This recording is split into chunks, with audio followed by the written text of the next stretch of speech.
A veces no se necesita de un impacto visual para dejar una marca, sino que en algunos casos los elementos que se sugieren o la idea que generan terminan dejando una impresión mejor que simplemente ver algo sin censura. Todos sabemos que sin importar el motivo, el que censuran una serie es una mierda. Hemos visto casos nefastos de censura que terminan arruinando una trama o hasta una serie, quedando como una parodia de mal gusto del producto original. Los tiempos cambian, sí, y en muchos casos lo que está permitido en una época hoy en día termina siendo muy diferente. Sin embargo, hay producciones las cuales saben lidiar muy bien con la censura y con lo que está permitido mostrar, que dependiendo del talento de los escritores, logran generar impacto sin necesariamente mostrar nada. Las series animadas de DC de los 90 trabajaban muy bien esto. Por ejemplo, no necesitabas mostrar un cadáver para resaltar el impacto de una muerte, y en algunos casos un producto sin saber que estaba censurado termina teniendo una muerte aún mejor que la versión sin censura. Y no por lo que se muestra, sino por la imagen visual que son capaces de generar en el espectador. Batman del futuro es una serie simplemente excelente. No solo fue un digno sucesor del parteaguas que fue Batman la serie animada, sino que supo cargar con la responsabilidad de crear personajes de cero, sin estar estos basados en ningún cómic, logrando que los mismos terminen inmortalizados en el canon de DC, tal y como pasó con Harley Quinn en el pasado. No hay duda que existe mucho talento detrás de esta serie, y no solo por crear a estos personajes, sino por saber trabajar con las limitaciones de la época, siendo esta una serie para niños y jóvenes, y con lo que se estaba permitido mostrar, sin bastardizar a la audiencia, ni mucho menos subestimarla. Dicho esto, lidiar con una serie futurística de Batman no es una tarea sencilla en concepto, ya que además de crear personajes nuevos y que estos se sientan naturales para el mundo de Batman, había también que taclear en una que otra ocasión, haciendo mención o tributo a villanos del pasado de la época del Batman que conocemos. Y todo esto era muy fácil de que saliera absolutamente terrible. Y normalmente eran estos episodios que llamaban mucho la atención.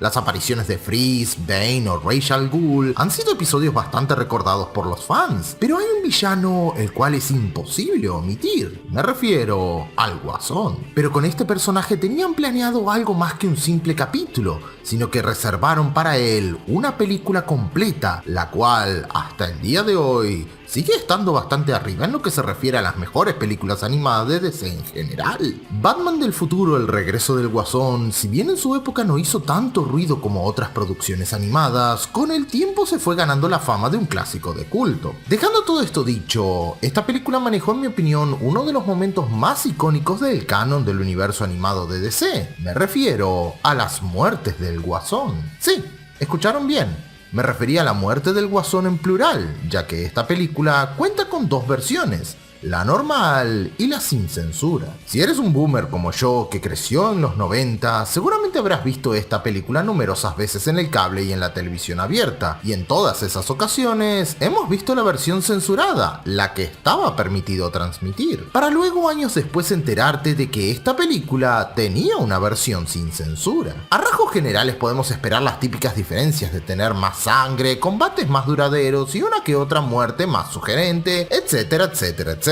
Pero sin lugar a dudas, la mayor diferencia es por supuesto la muerte del Guasón, la cual es completamente diferente en cada versión. Para los fans de estas series de DC, la muerte del Guasón es una referencia icónica y un momento que marcó un antes y un después, del cual hasta el día de hoy, sin contar con uno que otro cómic, no han habido producciones que se ubiquen cronológicamente después de este evento en el canon de DC, excepto claro por Batman del futuro muchos años después. Y si le preguntas a cualquier fan, este te dirá que la muerte de la versión sin censura es obviamente la mejor, ya que podemos verla. A partir de aquí entraré en el campo del spoiler, así que si no viste la película te recomendaría que la vieras para que trates de entender la perspectiva que trataré de explicar a continuación. La escena en cuestión tiene que ver con el último acto del Guasón, el cual fue secuestrar a Robin, Tim Drake, para torturarlo y lavarle el cerebro hasta convertirlo en una pequeña réplica de él mismo, obteniendo a su vez todos sus secretos, como por ejemplo la identidad de Batman. Durante el enfrentamiento con este, el Guasón logra acorralar a Batman y le pide a Tim Drake que remate al mismo disparándole, pero este, pese a tener su mente psicológicamente destrozada, en lugar de dispararle a Batman, Batman le dispara al Guasón matándolo,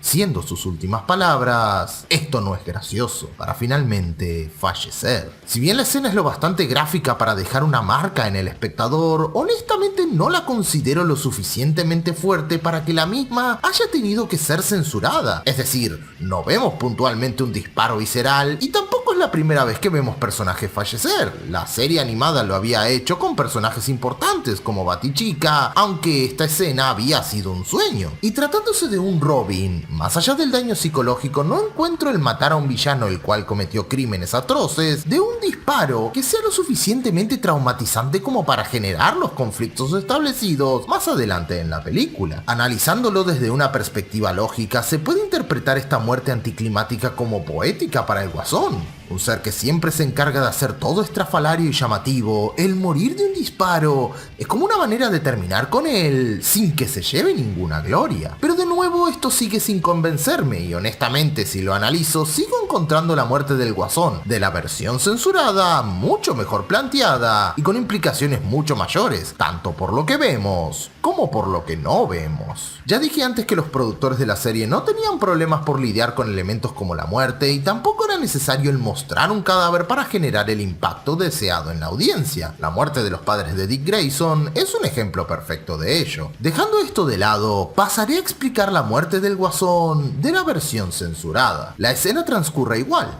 Robin tiene el arma y el Guasón le pide que le dispare a Batman. Solo que esta vez, Robin arroja el arma siendo incapaz de cumplir con la orden.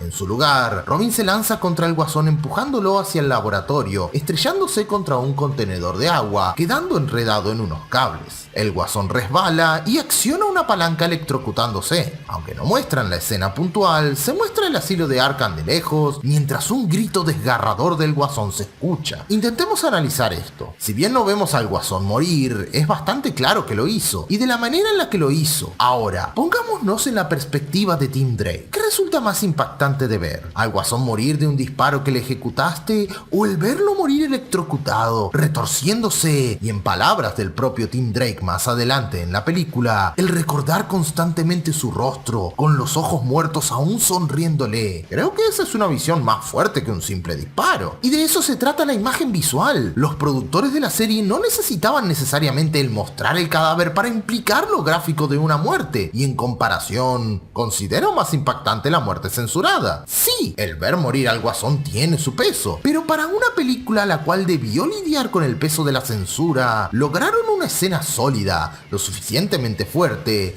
y al mismo nivel que la versión sin censura, en mi opinión. Es más, analizándolo de la misma manera que la otra muerte, aquí se puede implicar que Tim Drake no mató al Guasón técnicamente, ya que él murió por su propio resbalón, muriéndose con uno de los clichés más clásicos de la comedia. Nuevamente, una muerte irónica para el Guasón, pero eso no importa, ya que fue Tim Drake quien lo empujó y el peso del trauma sigue siendo el mismo. Aquí es cuando hablamos del talento de la mente de los desarrolladores, los cuales no una, sino dos veces lograron generar impacto con dos escenas totalmente distintas de una misma película. Creo que esto es un elemento que varios productores hoy en día deberían aprender. Este es un análisis que hace años quería realizar, pero nunca encontré el mejor momento para hacerlo. ¿Y a ustedes? ¿Cuál muerte les pareció mejor? Aquí me despido, chicos. Les recuerdo que si les interesa mi trabajo, los invito a dejarme like y suscribirse a mi canal. Cada vez somos más gente, así que demostrémoslo. Además, para los que les interesa, tengo una página en Facebook y una cuenta en Twitter donde pueden estar al tanto de mis publicaciones, así como también de una que otra cosa que termine compartiendo. Y si les interesa formar parte de la comunidad de los betas, tenemos un grupo en Discord donde todos nosotros interactuamos y hacemos actividades cada tanto. Y si eres de los que les gusta apoyar a los canales, pueden hacerse miembros del canal, donde obtendrán algunos beneficios, o también tengo una cuenta en PayPal Me donde pueden hacer sus donaciones. Los enlaces de todo lo que les mencioné están en la descripción del video. Soy Duzman y les digo, a veces lo importante no es lo que se muestra, sino lo que se da a entender.